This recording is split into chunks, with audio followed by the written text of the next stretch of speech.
നമ്മളെ സംബന്ധിച്ചിടത്തോളം സുൽത്താനുൽ ഉലമായുടെ വഫാത്തിന് ശേഷവും അദ്ദേഹത്തിന്റെ പേരിൽ നമുക്ക് ഒരുപാട് പരകോടികൾ രൂപ സംഭരിക്കാൻ കഴിയും എന്ന് ഞാൻ വിശ്വസിക്കുന്നു. അതിന് നമ്മൾ ചെയ്യേണ്ട ചെറിയൊരു പണി എന്തെന്നാൽ, നമ്മുടെ നോളജ് സിറ്റിക്കകത്ത് സുൽത്താനുൽ ഉലമാക്ക് വേണ്ടിയിട്ട് ഒരു മഖാം ഉണ്ടാക്കുക. എന്നിട്ട് അദ്ദേഹത്തെ കബറടക്കുകയാണെന്നുണ്ടെങ്കിൽ അവിടെ കബറടക്കുകയാണെന്നുണ്ടെങ്കിൽ അത് ജനങ്ങൾക്ക് അവിടെ സിയാറത്ത് ചെയ്യാനും അവരുടെ വിഷയങ്ങൾ സുൽത്താനുൽ ഉലമായോട് പറയാനും ആ സുൽത്താനുൽ ഉലമ അവരുടെ പ്രശ്നങ്ങൾക്ക് പരിഹാരം ചെയ്തു കൊടുക്കാനും കഴിയും.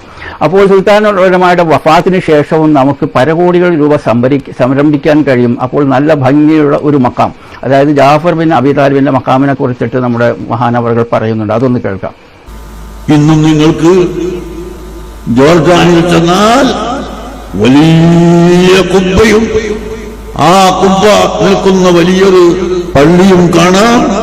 ആ കുബ്ബയിൽ എഴുതി വെച്ചത് മഖാമു ജഅഫർ തയ്യാർ. തയ്യാർ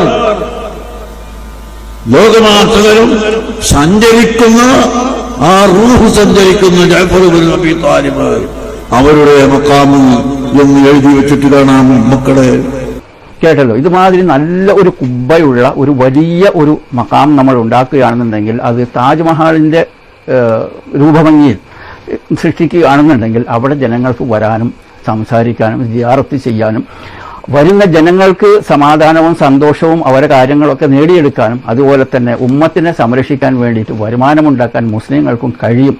അതിനുള്ള തൗഫീഖ് നമുക്ക് മുസ്ലിങ്ങൾക്ക് ഉണ്ടാവട്ടെ എന്ന് നമുക്ക് മുഹീദ്ദീൻ ഷേഖിൻ്റെയും അതേപോലെ തന്നെ റിഫായിൻ ഷേഖിൻ്റെയും അതുപോലെ തന്നെ ബദ്രീങ്ങളുടെയും ഹക്ക് ജാ ബർക്കത്ത് കൊണ്ട് അള്ളാഹുവിനോട് പ്രാർത്ഥിക്കാം.